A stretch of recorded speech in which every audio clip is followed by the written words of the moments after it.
ओम श्री गुरुभ्यो नमः। हरिः ओम। श्रुतिस्मृतिपुराणानामालयं करुणालयं नमामि भगवत्पादशङ्करं लोकशङ्करम्।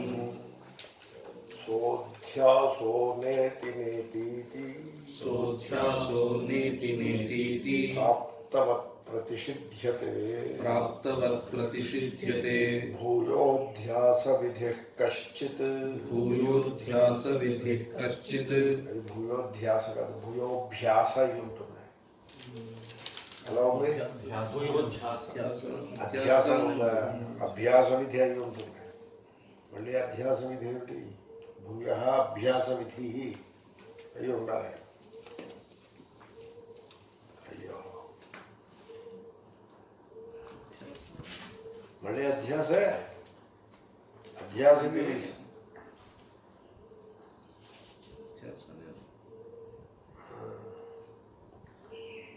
సుషుప్తావస్థాయాం విధి ఉద్భవ. అది అలాగే నేను ఆనందగిరి చెప్పిన విధి అధ్యాస పదంతో అర్థం చెప్తాను. నాకు తోచిన అభ్యాస పదంతో కూడా అర్థం చెప్తాను. నాకెందుకునో లేఖక ప్రమాదంలో అధ్యాస, ఎందుకంటే ప్రసంఖ్యానమునకు పర్యాయము అభ్యాస. ప్రసంఖ్యానము విధింపబడుతోంది అని పూర్వపక్షం, ప్రసంఖ్యానము విధి ఏమీ ఉండదేమో అని సిద్ధాంతం. కాబట్టి ప్రసంఖ్యానానికి పర్యాయం అభ్యాస. కనుక అభ్యాస అనే మాటను కూడా నేను అలాగే చెప్తాను. ఓకే, అధ్యాస అని ఆనందగిరి రాసినాడు కాబట్టి అది కూడా చెప్తాను. విధి అంటే అభ్యాస అంటే విధి సరిగ్గా సరిపడుతుంది. అధ్యాస అంటే విధి అనే మాటకి అర్థం కూడా దానికి వేరే అర్థం చెప్పాలి. ఆయన ఉద్భవ అని అర్థం చెప్పారు. అధ్యాసం వల్ల వచ్చిన విధులన్నీ అధ్యాసం వల్ల వచ్చి అలాగేదో దాన్ని సర్దుబాటు చేయాల్సి, అది కూడా బాగానే ఉంది. అభ్యాస విధి అంటే చాలా పర్ఫెక్ట్గా సూట్ అయిపోతుంది. మంచిది. ఆనందగిరి వీళ్ళందరూ కూడా అర్వాచీన్. ఆనందగిరి ఏమి క్రీస్తు పూర్వం వాడు ఏం కాదు. ఆయన విష్ణుదేవానందగిరి ఆ పైవాడు ఆయన. విష్ణుదేవానందగిరి బ్రాహ్మణేతరులకు కూడా సన్యాసం నందు అధికారం కలదు అని రాశారు. అది మరి కైలాసాశ్రమం వాళ్ళకి ఎవరైనా చెప్పాలి. నిజంగా సన్యాసమునందు అధికారం ఉందంటే అన్నింటి ఎన్నో అధికారం ఉంటుంది. మిగతా ఏమీ లేకుండా సన్యాసం ఒక్కటే అధికారం ఉంటుందా? ఆయన అలా రాశారు విష్ణుదేవానందగిరి గారు. విశేషేణ పదప్రయోగేణ బ్రాహ్మణేతరాణమపి సన్యాసే అధికారः అస్తి ఇది భాష్యకృతాం అభిప్రాయ అని ఆయన, నేను చూస్తుంటే నేను చూసి ఆశ్చర్యపోయాను. బాగా రాశారు. ఇట్లా ఆయన కాలానికి అంత మాట ఆయన అన్నందుకు మనం మెచ్చుకోవాలి కదా. త్రైవర్ణికులకు యాక్సెప్ట్ చేస్తారు. ఆయన బ్రాహ్మణేతరులు కైలాస పరంపరలో ముగ్గురికే ఇస్తారు. ఇప్పుడు త్రైవర్ణికులుగా బ్రాహ్మణేతరులైన ఆయన అంటుంటే మళ్ళీ వీడు ఇలా పెట్టడానికి బ్రాహ్మణ శబ్ద ప్రయోగం ఉన్నది. గుణంతో తీసుకుంటే అందరికీ అధికారం ఉంటుంది. భాష్యకారులు ప్రత్యేక శబ్దం వాడారు, విశేష శబ్దం వాడారు కాబట్టి బ్రాహ్మణేతరులు కూడా కలదు అని ఆయన అలాగా. త్రైవర్ణికులు అనే మాట ఆయనకి తెలుసు కదా, ఆయన అనలేదు అది. ఎనీవే దట్ ఈజ్ ప్రాసంగికము. కాబట్టి అభ్యాస విధి అని నేను అభ్యాసస్య విధి ప్రసంఖ్యానస్య విధిని చెప్పాడు ఆయన. అక్కడ తత్వమసి తర్వాత ప్రసంఖ్యాన విధిని మనం ఉద్భావన చేయాలి అని అన్నాడు పూర్వపక్షంలో. దాన్ని కాదని ఇక్కడ అంటున్నారు. సోధ్యాసో నేతి నేతి ప్రాప్తవత్ ప్రతిషిధ్యతే. సోధ్యాసో నేతి నేతి ప్రాప్తవత్ ప్రతిషిధ్యతే. భూయోధ్యాస విధి కశ్చిత్ కుతశ్చిన్నోపపద్యతే. భూయోధ్యాస విధి కశ్చిత్ కుతశ్చిన్నోపపద్యతే. సహా అధ్యాసః న ఇతి ప్రాప్తవత్ ప్రతిషిధ్యతే. భూయః అధ్యాస విధి అభ్యాస విధి అభ్యాస విధి కశ్చిత్ కుతశ్చిత్ న ఉపపద్యతే. ఉపపద్యతే. ఆ అధ్యాస ఏమిటి? అధ్యాస దేహాధ్యాస, అంతఃకరణాధ్యాస, అదే అధ్యాస. దీన్ని మనం జాగ్రత్తగా ప్రాక్టికల్గా ఆలోచించాలి. ఊరికే దాన్ని అలా దూరంగా పెట్టి అధ్యయనం చేయడం కాదు. దూరంగా పెట్టి అధ్యయనం చేయడం అంటే దూరం అంటే ఫిజికల్గా అని కాదు, ఫిజికల్ దూరం అన్న అభిప్రాయం కాదు. ఏదో క్వాడ్రాటిక్ ఈక్వేషన్ బోర్డు మీద రాసి దీని రూట్స్ ఏమిటి? 3x² + 5x + 7 = 0. What are its roots? రియలా, ఇమాజినరీయా, లేకపోతే రేషనల్, ఇర్రేషనల్ అని అలా స్టడీ చేస్తాం కదా, అలా దూరంగా పెట్టి చదువుతారు కదా. అలాగే అధ్యాస అని అలా దూరంగా పెట్టి చదవద్దండి. అధ్యాస మన జీవితానికి సంబంధించింది ఇది. కాబట్టి ఇక్కడ ఈ అధ్యాస ఏమిటి? అధ్యాస దేహాధ్యాస, అంతఃకరణాధ్యాస సరిపడింది. రెండు ఒకే అక్కర్లేదు. దేహాధ్యాస, దేహమే నేను.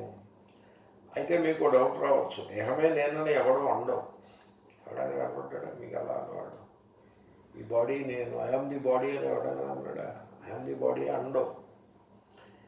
మరి దేహాధ్యాస అంటే అర్థం ఏంటి? దేహధర్మములను తనపై అధ్యాపకం చేసుకుంటాడు. దేహాధ్యాస అనే దేహధర్మాధ్యాస. ఓకే. ఇప్పుడు ఐడల్ వర్షిప్ అని నేను ఒకసారి అన్నా క్లాస్లో. ఎవరో కొంతమందికి they did not like the expression. నాకు రాశారు ఉత్తరం సత్సంగంలో, ఐడల్ వర్షిప్ అని మీరు అంటున్నారు కదా, మనం ఐడల్ని వర్షిప్ చేయటం లేదు కదా అని. అంటే it's what is touch and go. Touch and go. మీరు వర్షిప్ చేస్తున్నది ఐడలా కాదా? Touch and go. మీరు చూస్తే వాళ్ళు ఏం వర్షిప్ చేస్తున్నారు? ఐడల్నే వర్షిప్ చేస్తున్నారు కదా. దాన్ని ఒకసారి శుభ్రం చేయండి అన్నాడు అనుకోండి, ఐడల్ని శుభ్రం చేస్తున్నాడా దేవుని శుభ్రం చేస్తున్నాడా? ఐడల్ని శుభ్రం చేస్తున్నాడు. కానీ పుష్పాలను సమర్పించేప్పుడు దైవత్వ భావన ఉన్నది కనుక దేవుణ్ణి వర్షిప్ చేస్తున్నాడు. కాబట్టి ఇట్స్ టచ్ అండ్ గో. ఇటు ఉంటుంది అటు. ఈ దేహాధ్యాస అలాంటిది. దేహమే నేను అని అనడు, కానీ అన్నట్టుగానే ఉంటాడు. దేహం యొక్క ధర్మములన్నింటినీ తన నెత్తిన వేసుకుంటూ ఉంటాడు. కాబట్టి దేహాధ్యాస అంటే దేహధర్మాధ్యాస అని అర్థం. ఐడల్ వర్షిప్ అంటే worshipping Ishwara in the form of an idol అని అర్థం. ఓకే. పర్టికులర్ దేవతను ఐడల్ రూపంగా వర్షిప్ చేస్తున్నారు అని అర్థం. కాబట్టి దాంట్లో ఆ ఐడల్నెస్ ఉందా లేదంటారా? ఉందంటారా లేదంటారా? ఉంది. టచ్ అనుకో, ఉంది లేదు, లేదు ఉంది. అలాగే దేహాధ్యాస కూడా. ఏదో దృష్టాంతం చెప్పాను. కాబట్టి దేహాధ్యాస అంటే అర్థం దేహధర్మాధ్యాస. రత్న ప్రభాకర్ రాశాడు అలాగా. దేహాధ్యాస అంటే దేహధర్మాధ్యాస. ఇప్పుడు దేహధర్మములు అవి విషయ ధర్మములు, విషయీపై ఆరోపింపబడతాయి. అధ్యాస కదా, విషయీనో. విషయం వేరు, విషయీ వేరు. ఇప్పుడు సినిమా తెర మీద మంటలు మండుతూ ఉంటాయి, మీరు తీసుకెళ్ళి నీళ్లు పోస్తారా? పోయారు.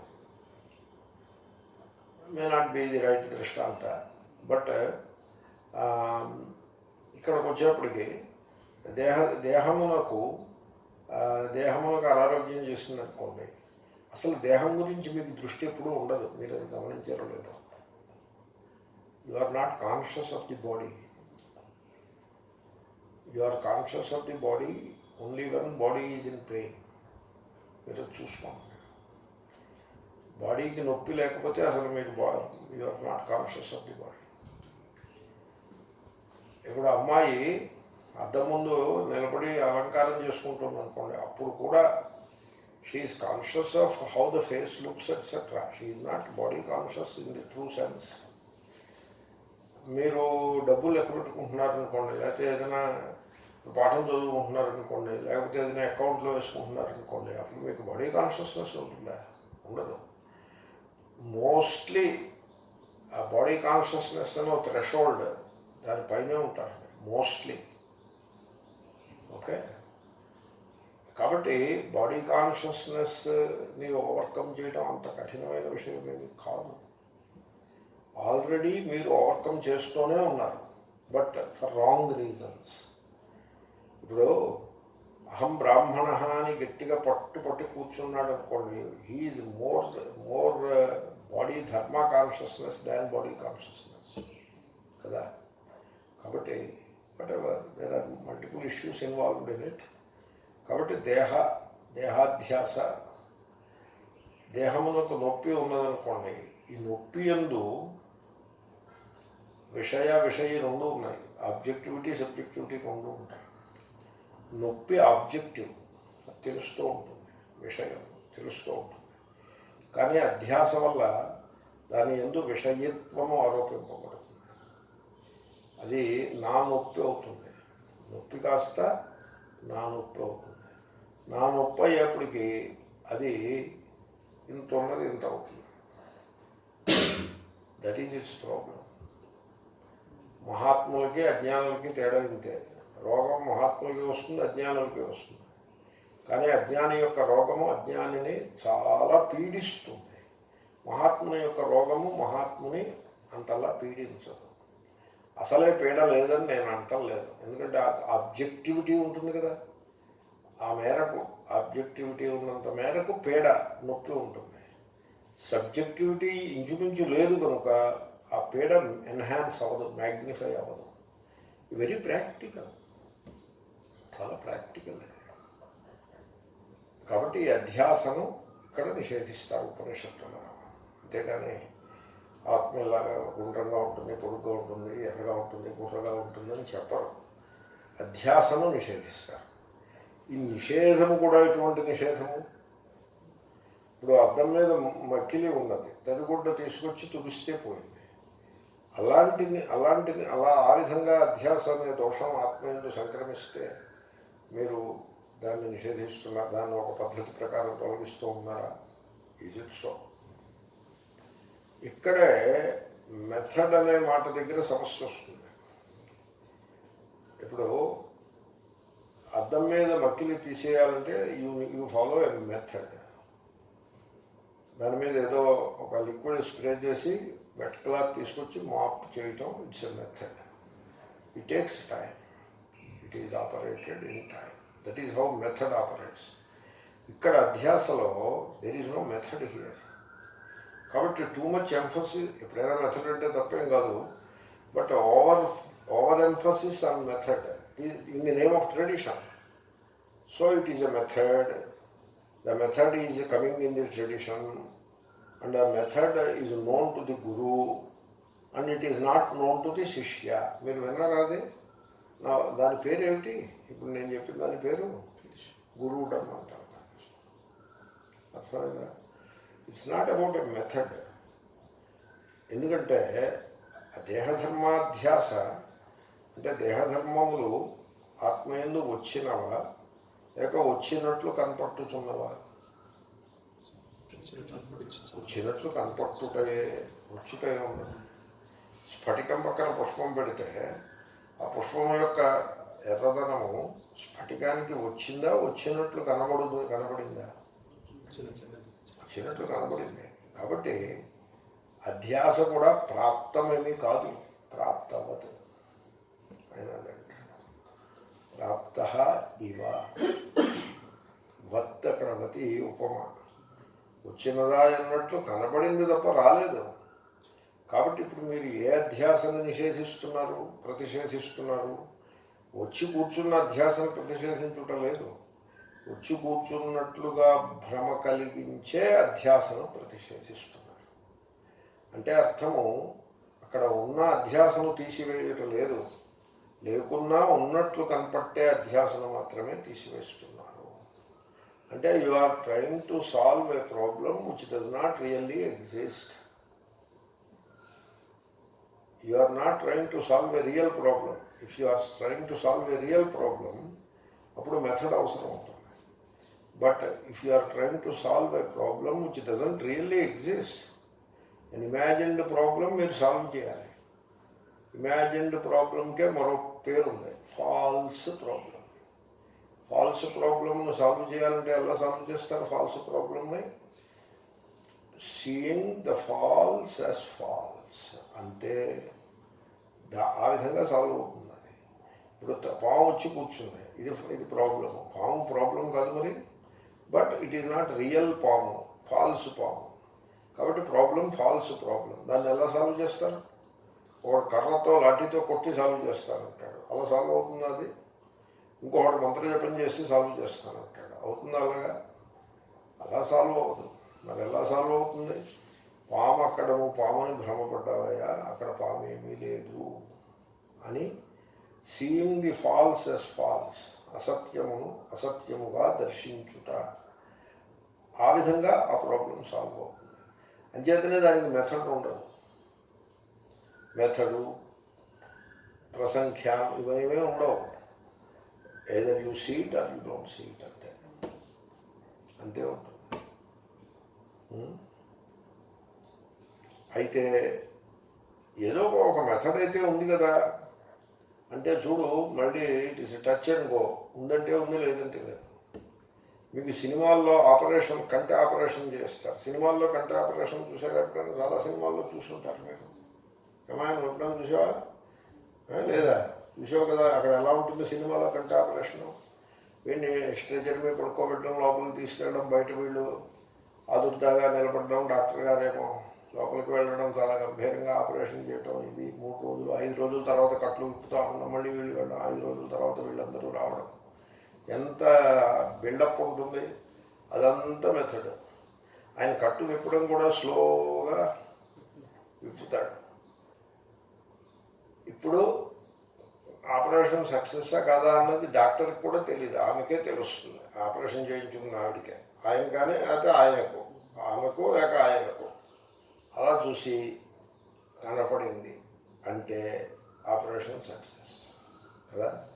ఇప్పుడు ఈ రిస్టోరింగ్ ది సైట్, చూపును తిరిగి తెచ్చుట, is it a method or not? అంటే మెథడే, ఇంత పొడుగు మెథడ్ ఉంది. But sight itself, is it a method? Is it the product of the method? Sight, is it the product of the method? It is not product of the method. It is its own nature. Swatasiddhamani. For some reason, swatasiddhamaina చూపు for some reason deny అయింది, అది set right చేసుకున్నారు. మళ్ళీ చూపుగా ఉన్నది. Correct కదా, అర్థమైంది కదా. కాబట్టి దీంట్లో మెథడ్ ఉందా లేదా అంటే ఉందంటే ఉంది, లేదంటే లేదు. ఏమంటే మీరు you can argue both ways. ఉర్వారుకమే బంధనాత్, అది ఆ తొడిమే విడిపోతుంది. ఆ విడిపోవడము, is it a process or is it instant? It is both. అది ముదరాలి, బాగా ముదిరినప్పుడు విడుతుంది. కాబట్టి ఆ ముదరడం, కాయ ముదురు అవ్వాలి, అది ప్రాసెస్. విడిపోవడం instant. It is a process and instant. ఇది ఆ బుద్ధిని బట్టి ఉంటుంది. The way you want to look at దాన్ని బట్టి ఉంటుంది. ఆ రైతు ఉన్నాడు చూసారా, వాడు 3 నెలలు దాన్ని పంట పండించాడు, వాడికి అది ప్రాసెస్. అది అలా విడిపోగానే సరిగ్గా అక్కడ వాడు మన కళ్ళ ముందు విడిపోయింది, సంచిలో తెచ్చుకొచ్చింది చూసారా, మనకు అది ఏమిటది? ఇన్స్టెంట్. ఆ సంస్కారాన్ని మన బుద్ధిని బట్టి ఉంటుంది. You can argue both ways. కాబట్టి ఈ process argument, process method argument ఎవరిదంటే ఈ ప్రసంఖ్యాన పరులది, అది ఆర్గ్యుమెంట్. అది శంకర్లు దాన్ని ఒప్పుకోవటం లేదు. నువ్వు ప్రాసెస్ గురించి, ప్రాసెస్ ఎప్పుడు ఉంటుంది. ఇప్పుడు మీరు అందరూ వచ్చారు కదా, బ్రేక్ఫాస్ట్ చేసి వచ్చారు కదా, మరి వచ్చి కూర్చుని వింటున్నారు కదా. There is always some process.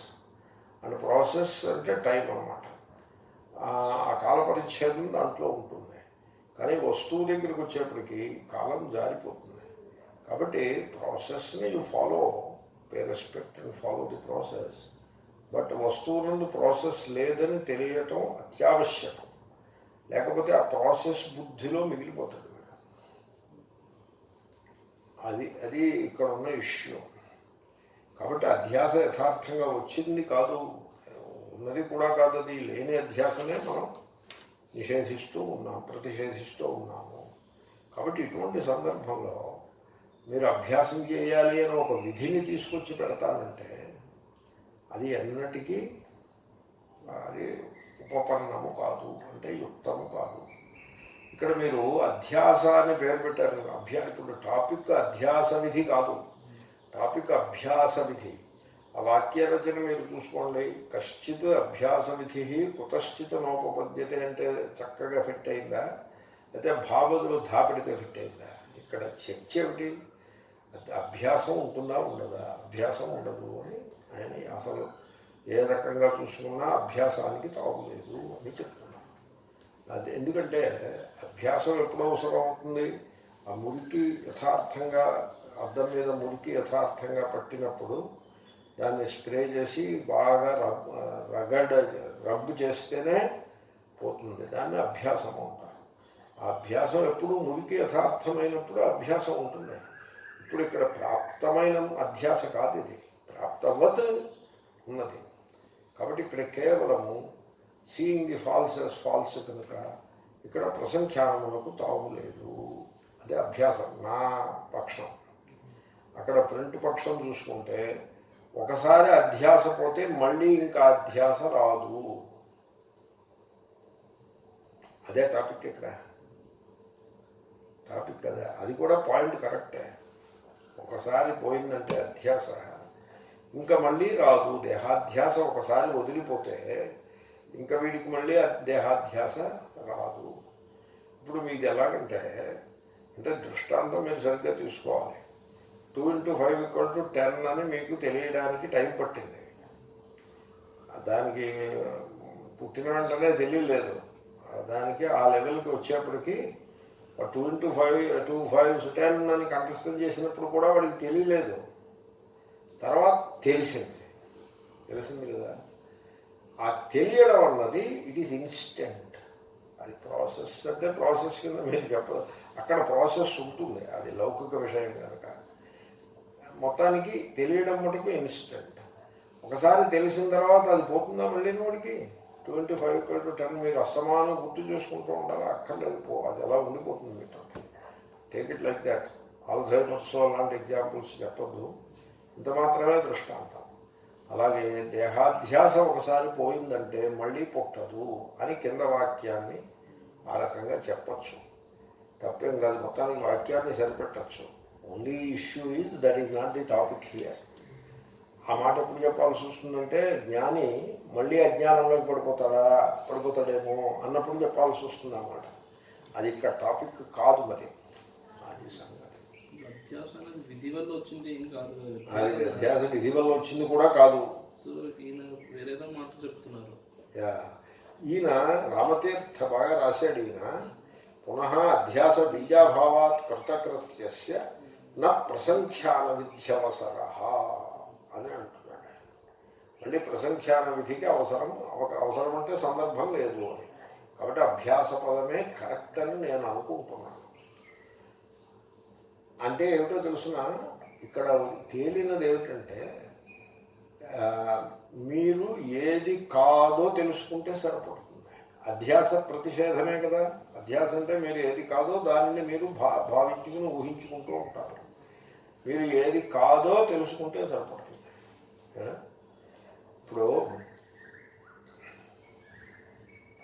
ఇప్పుడు కొడుకు చెప్పిన మాట వినలేదనుకోండి. సపోజ్ ఏదో చెప్పిన కొడుకు కానీ మరొకటి కానీ, మొత్తానికి వాడు వినాలని వీడి అపేక్ష, వాడు వినలేదు. కొడుకు చెప్పిన మాట వినలేదనుకోండి, వీడు దుఃఖపడతాడు కదా, ఉడికిపోతాడు.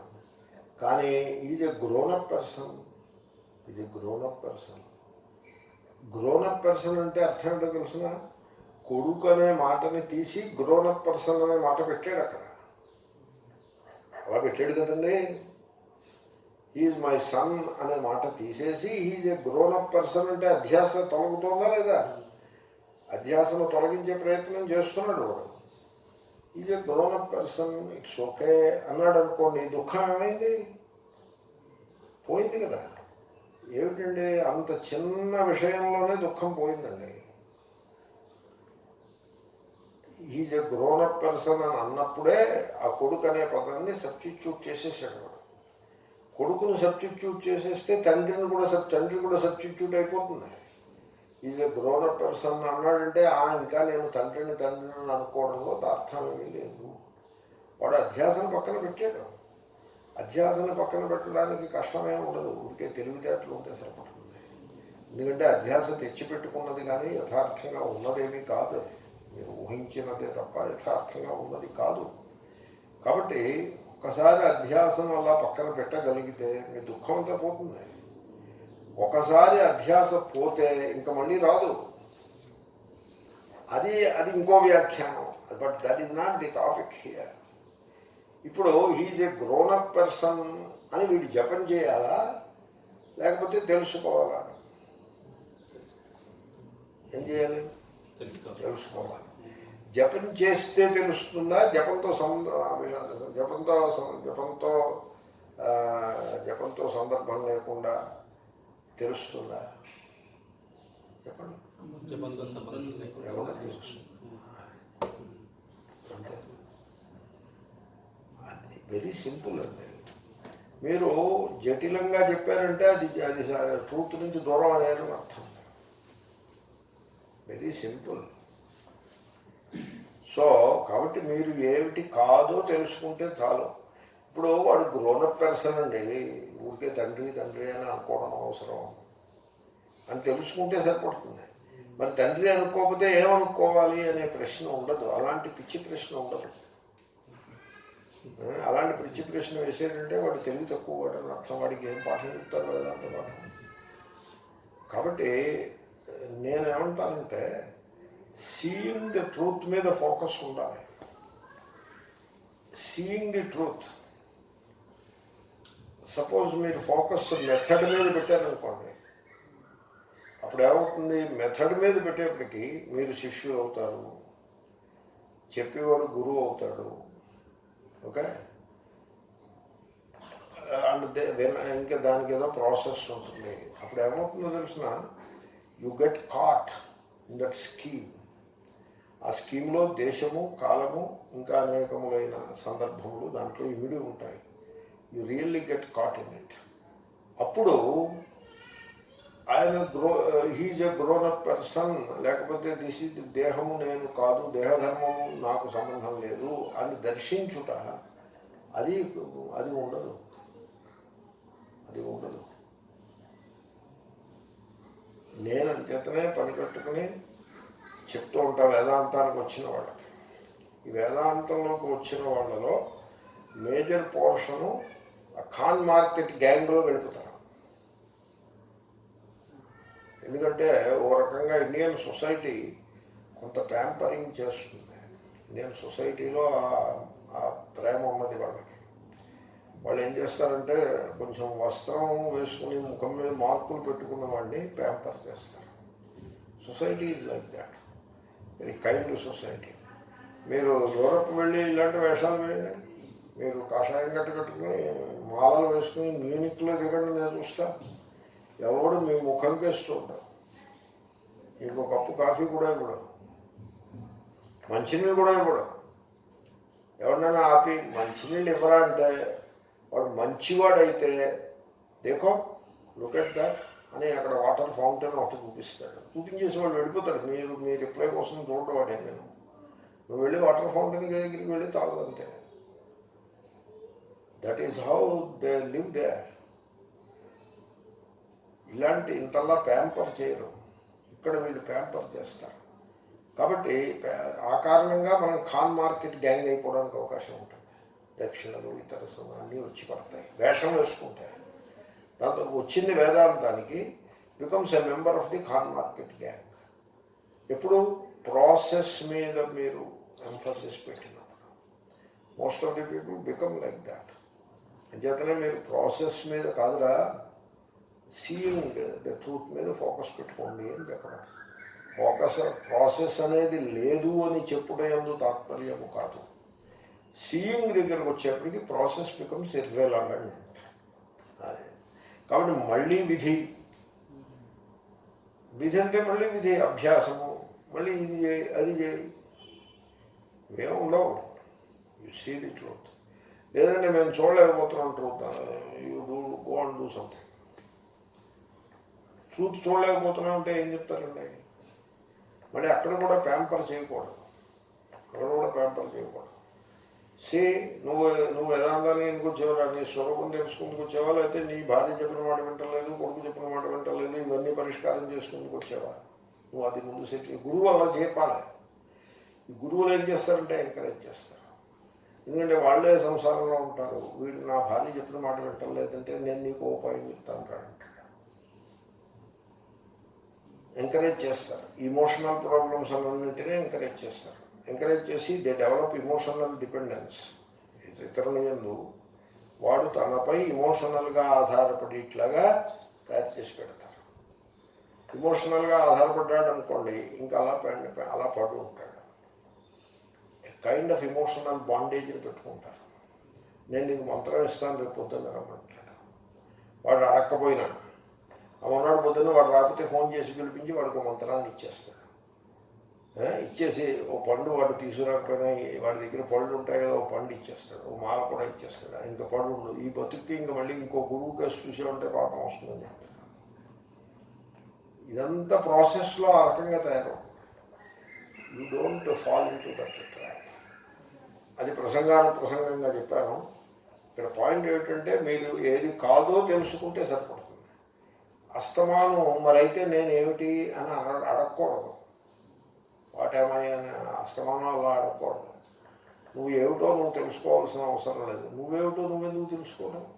నువ్వుగా ఉంటావా, లేకపోతే నువ్వేమిటో నువ్వు తెలుసుకుంటావా? ఆ రెండింటికి తేడా అర్థమైందా నీకు? You be yourself or you want to know yourself. This is how it is. Sat is chit. You be yourself is same as you know yourself. I don't do that not it. కాబట్టి you know your self ఒక పని, you be your self ఇంకో పని కాదు, రెండో ఒకటే. కాబట్టి అధ్యాస నివృత్తియే మనము చేయవలసినది. కనుక తర్వాత ఆత్మజ్ఞానము అంటూ ఉంటారు. ఏమిటి ఆత్మజ్ఞానం? ఆత్మ గురించి తెలియడం. ఏడు తెలుసుకుంటావు ఆత్మజ్ఞానం? జ్ఞానం అంటే ఎలా ఉంటుంది? జ్ఞానం అంటే సంథింగ్ డిస్క్రైబ్ చేసేది, వర్ణించేది అవుతుంది, లేదా సంథింగ్ ఊహించేది అవుతుంది. అవునా? Something you describe, something you conceive. అది కదా జ్ఞానము. అంతకంటే వేరే జ్ఞానం ఏముంటుందండి? జ్ఞాన శబ్దానికి అర్థం ఇంతే. కాబట్టి వాట్ ఎవర్ యూ డిస్క్రైబ్ అది ఆత్మ కాదు. వాట్ ఎవర్ యూ కన్సీవ్ ఆత్మ కాదు. మరి ఇంక ఇప్పుడు జ్ఞానం ఎక్కడ కుదురుతుంది? ఇంక జ్ఞానం ఏముంది? So what ever you describe, what ever you conceive is not self knowledge. And knowledge is what you describe and what you conceive. Therefore ఇంకా సెల్ఫ్ నాలెడ్జ్ అంటూ ఏమీ ఉండదు. మరి ఏమిటండి సెల్ఫ్ నాలెడ్జ్ అంటేను? ఆ పదం ఉంది కదా, అంటే only this much, you know what you are not అంటే. అంచేతనే నేతి అధ్యాసలు పలు రకాలుగా వస్తూ ఉంటాయి. వాటినన్నిటినీ నేతి అంటే. దేహము నేను కాదు, దేహము నేను కాదు అని చిలక పలుకులాగా పలకడం కాదు. దేహధర్మములను వేటిని నేను అధ్యారోపణ చేసుకుంటున్నాను అని పరిశీలించుకోవాలి. అంతా కూడా అధ్యాత్మ విద్యగా చదువుకోవాలి. ఊరికే శ్లోకాలు పూర్తి చేసి నేర్చకపోవడం కాదు. అధ్యాత్మ విద్యగా దాన్ని అనుభవంలోకి తెచ్చుకోవాలి. దేహం నేను కాదు అని ఎవడైనా అంటాడు, చిలక కూడా అంటుంది. అలా కాదు. ఏ దేహధర్మములను అధ్యారోపణ చేసుకుంటున్నాను. ఇప్పుడు నేను గురువును అని నేను అన్నాను అనుకోండి, దేహాధ్యాస అయిందా లేదా? అది దేహధర్మాధ్యాస అయింది కదా. ఎందుకంటే ఒక స్కీమ్ ఒకటి పెట్టి ఆ స్కీములో ఒక స్థానమును ఆక్రమించి ఆ దేహమును, ఇంద్రియములను, మనస్సును ఒక పద్ధతిలో వినియోగిస్తూ ఆ కారణంగా గురువు అనే స్టేటస్ని తెచ్చుకుని కూర్చోవడము అది కూడా దేహాధ్యాసతో సమానమే. దేహము అంతఃకరణ కలిపి అధ్యాస. అంచేతను నేను గురువును అని అనుకోకూడదు, నేను గురువును అనే అధ్యాస పెట్టుకోకూడదు. మరి జనం ఎందుకు పెట్టుకుంటున్నారో నాకు తెలియదు. నాకు అర్థమైంది ఏంటంటే, నాకు ఇది నేను I'm saying it from my heart, నేను గురువును అని పెట్టుకోకూడదు. ఇట్ సో హ్యాపన్స్ దట్ ఆ వచ్చినవాడు ఆ సంగతి వాడికి తెలియదు, వీడికి తెలుసును, వీడు చెప్పాడు వాడు తెలుసుకున్నాడు. It is very contextual it is. అంచేత వాడి దృష్టిలో ఒక కృతజ్ఞతాభావం వాడికి ఉండొచ్చు, జనరల్గా ఉంటుంది కదండి. ఇప్పుడు దారి చూపిస్తే దారి తెలియక వెతుక్కుంటుంటే వాడు ఎవడో దారి చూపిస్తే చాలా థ్యాంక్స్ మాస్టరు అని మీరు ప్రేమతో చాలా థ్యాంక్స్ చెప్తారు కదా. అదే గురువు అంటే. ఆ కృతజ్ఞతాభావానికే గురువు అని పేరు. దానికి మీరు పేరు పెట్టడం వస్తే గురువు అని పేరు పెడతారు. అది మీ దగ్గర ఉంటుంది. వాడు ఈవేళ నుంచి నేను ఆ మార్గదర్శకుడను అని బోర్డు పెట్టుకుంటాడా, మీకు ఒకసారి దారి చూపించిన వాడు పెట్టుకున్నాడు అనుకోండి, అదేమి తెలివి తక్కువ. అలా ఉండదు. కాబట్టి మీ వైపు నుంచి థ్యాంక్ యూ సార్ అనడానికి బదులుగా గురువు అని శబ్ద ప్రయోగం మీరు పెట్టుకుంటారు. తెలుపుడు చేసేవాడు నేను గురువునని అనుకోడు. నేను గురువునని అనుకున్నాడంటే వాడు అధ్యాసంలో పడిపోయాడు. అధ్యాసంలో పడిపోయాడు, ఆ స్కీమ్లో పడిపోయాడు. తత్వాన్ని వదిలిపెట్టేసి స్కీమ్లో పడిపోయాడు. Scheme is not the truth. కాబట్టి నేను గురువునని ఎవడైతే అనుకుంటాడో వాడు హీఈస్ కాట్ ఇన్ ది సంసార. నా గురువు నా శిష్య. అది గురువు వైపు నుంచే. నా గురువు నా శిష్య. నేనైతే గురువుని కాదు తమ్ముడు, నువ్వు శిష్యుడు కాదు.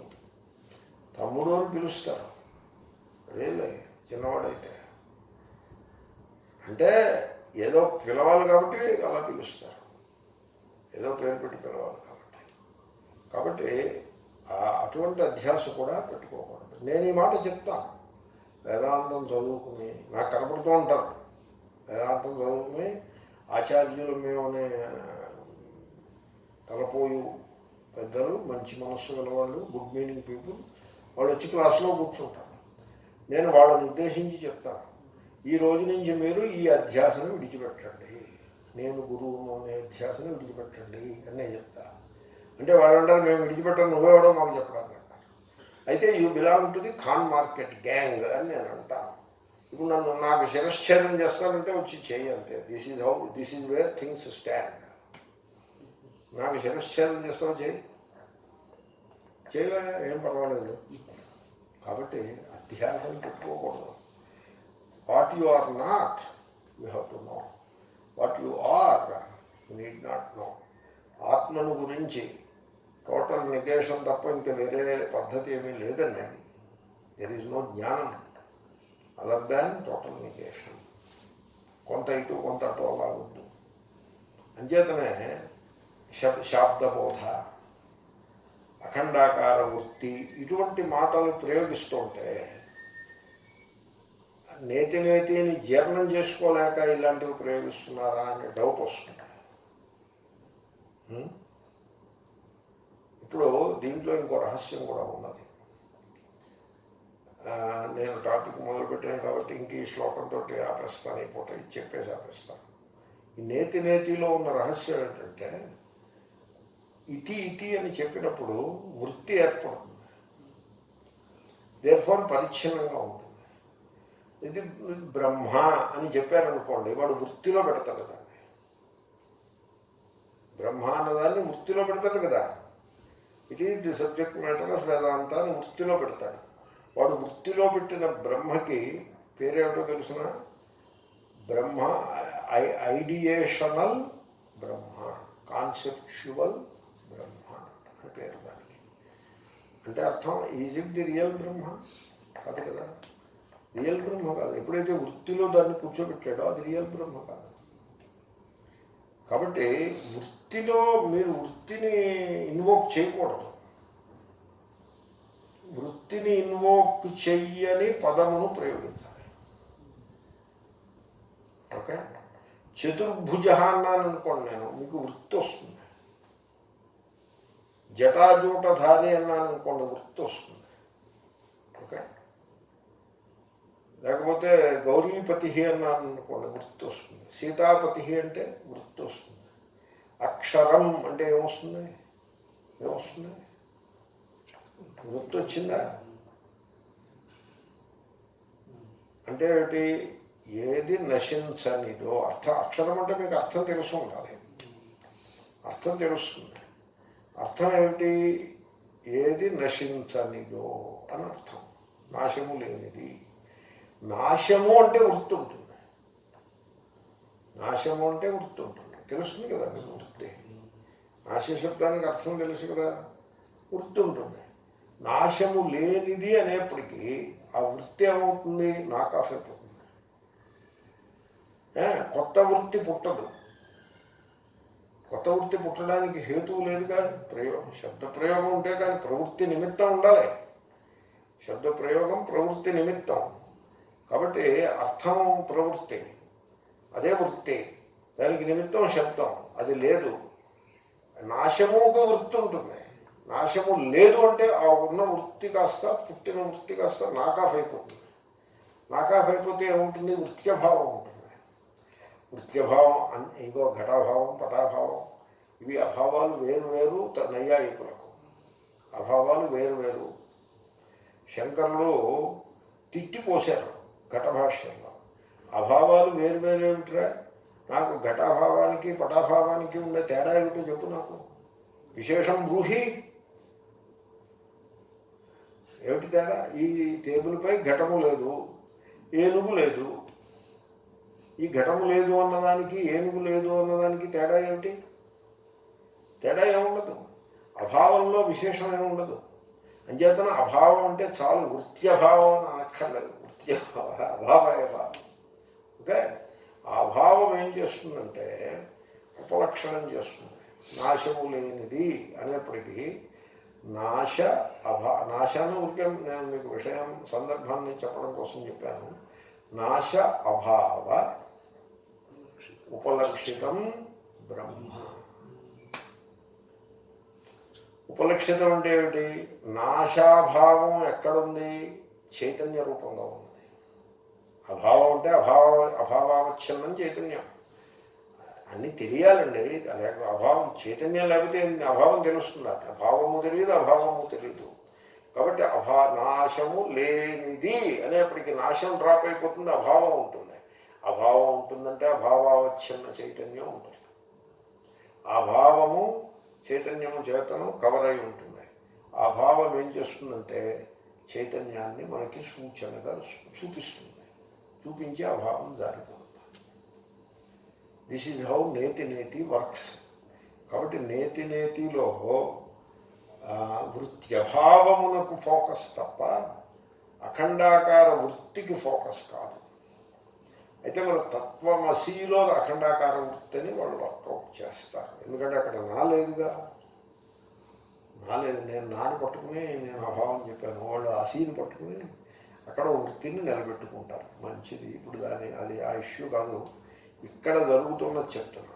అంచేతనే ఎతో వాచో నివర్తంతే అనేది ఎలా అర్థం చేసుకోవాలంటే, వాక్కులు వెనుదిరుగుతున్నది అంటే వాక్కులకు ప్రవేశము లేదు. అయితే మరి అప్పుడే పుస్తకం ఎందుకు వచ్చింది, పాఠం ఎందుకు వచ్చిందంటే, ఆ వాక్కు పదమును తీసుకుని, ఈ ప్రక్రియ చాలా మంచి ప్రక్రియ ఇది.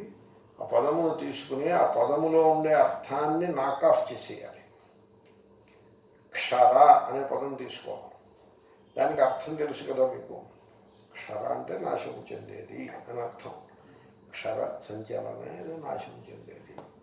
సో నశించేది అనే పదానికి అర్థం. మీరేం చేస్తారంటే ఆ పదానికి ఉండే అర్థాన్ని తీసేయాలి. అర్థాన్ని తీసేయాలి అంటే you have to empty the word of it's meaning. దాని అర్థాన్ని నాకాఫ్ చేసేయాలి. ఎలా నాకాఫ్ చేస్తారు? ముందు నై పెడితే నాకాఫ్ అయిపోతుంది. అక్షర అనేప్పటికీ ఆ అర్థం మీకు తెలుస్తూనే నాకాఫ్ అయిపోతుంది. అప్పుడు ఆ పదము అనర్థక పదం అవ్వదు, నిరర్థక పదం అవుతుంది. Word without a specific meaning అవుతుంది. Word, a particular word, deliberately used word అది. అంతేగాని డత్థ డిపిత్థ లాగా అర్థరహితమైన పదాన్ని ప్రయోగించుట లేదు. అర్థవంతమైన పదమునే తీసుకుని దాంట్లో ఉండేటువంటి అర్థాన్ని నాక్ ఆఫ్ చేసి పదాన్ని ప్రయోగిస్తాం. అక్షర, this is the meaningless word. ఆ మీనింగ్లెస్ వర్డ్ ఆ బ్రహ్మకి ఉపలక్షణం అవుతుంది. ఇది యథోవాచో నివర్తంతే అంటే అర్థం. ఇంకేతనే అక్షరం అదృశ్యం, అద్రేశ్యం అంటే అదృశ్యం, అగ్రాహ్యం అనే విధముగా, అశబ్దం అస్పర్శం అనే విధముగా పదములను తీసుకోవటం, వాటి అర్థాన్ని నాకాఫ్ చేసేస్తూ ఉండటము, తద్వారా అర్థం నాకాఫ్ చేయాలి. అదే వృత్తి వచ్చి కూర్చుంటుంది అక్కడ. ఏదో వాచో నివర్తంతే అప్రాప్యముగా సహా. అర్థాన్ని నాకాఫ్ చేసేస్తే వృత్తికి ప్రవేశం ఉండదు. అప్పుడు అభావం ఉంటుంది. అభావం ఉపలక్షితమైనది బ్రహ్మ. ఆ విధంగా నెగేషన్ చేతను మీరు ఆత్మను తెలుసుకోవాలి తప్ప ఇంకో ఉపాయం లేదు. కాబట్టి ఇక్కడ ఇది ప్రాప్తవత్ ప్రతిషిధ్యతే. You are removing something which is not there. You are solving a problem which doesn't exist. కాబట్టి ఇక్కడ అభ్యాసకు ప్రసంఖ్యానమునకు తావు లేనే లేదు. సహా అధ్యాస అధ్యారోపము నేతి నేతి నేతి అంటూ ప్రాప్తవత్ ప్రాప్తమైనదా అన్నట్లుగా ప్రతిషిధ్యతే నిషేధించబడుతున్నది. అంటే ఇది ఎలాగంటే ఎవడైనా వచ్చాడు అనుకో, ఇప్పుడు నాకు టైం లేదు వెళ్ళిపో అని చెప్తాను. ఎవరు రాలేదు, అటు చూశాను, ఇప్పుడు టైం లేదండి, ఇప్పుడు నేను కలవను, మీరు వెళ్ళిపోండి అని అన్నా. అలాంటి అంటే ఇమాజిన్డ్ని త్రోసుకొచ్చుంటాను. ఆ ప్రాప్తవత్ చాలా విలువైన మాట. ఇప్పుడు మళ్ళీ ఇంకోసారి చెప్తున్నా, వ్యాఖ్యాతలు అధ్యాసవత్తని రాశారు. కానీ ఒక వ్యాఖ్యాత సలహా చెప్పాడు. ఆ సలహా నాకు బాగా నచ్చింది. ఆయన ఏమని చెప్పాడంటే, వ్యాఖ్యాన కింకరో మాభూ అని చెప్పాడు. వ్యాఖ్యానాన్ని చక్కగా వినియోగించుకో, కానీ వ్యాఖ్యానానికి కింకరుడు మాత్రం కావద్దు అని చెప్పాడు. కాబట్టి ఆ సలహాన్ని నేను పాటిస్తూ అధ్యాస అనే మాటని డ్రాప్ చేసేసి అభ్యాసగా పాఠం చెప్తున్నాను. ఓకే. భూయ మరల అంటే ఏంటి? ప్రతిషేధం అయిపోయిన తర్వాత. ఒకసారి ప్రతిషేధం అయిపోయిన తర్వాత మళ్ళా అభ్యాస విధి ప్రసంఖ్యాన విధి కశ్చిత్ ఏదైనను కుతశ్చిత్ ఎక్కడ నుండి అయినను. అంటే కశ్చిత్ కుతశ్చిత్ యొక్క అభిప్రాయం ఏంటంటే వేదంలో ఏవేవో విధులు ఉంటాయి, అనేక విధులు ఉంటాయి. ఇది ఇంకో విధి, కశ్చిత్ విధి. అలాగంటే అదేం కాదు. వేదము సోర్స్ ఆఫ్ విధీస్. కుతశ్చిత్ అక్కడి నుంచి వస్తే విధి. అలాగంటే వేదం నుంచి వచ్చే విధి కూడా ఏమీ లేదు. దట్ ఇది కశ్చిత్ కుతశ్చిత్. నోపపద్యతే సంభవము కాదు. అదే సహా అధ్యాస నేతి నేతి ప్రాప్తవత్ ప్రతిషిధ్యతే. భూయః కశ్చిత్ అభ్యాస విధి కుతశ్చిత్ నోపపద్యతే. సోధ్యాసో నేతి నేతి ప్రాప్తవత్ ప్రతిషిధ్యతే. భూయోభ్యాస విధి కశ్చిత్ కుతశ్చిన్నోపపద్యతే. పూర్ణమతః పూర్ణమిదం పూర్ణాత్ పూర్ణముదచ్యతే పూర్ణస్య పూర్ణమాదాయ పూర్ణమేవావశిష్యతే.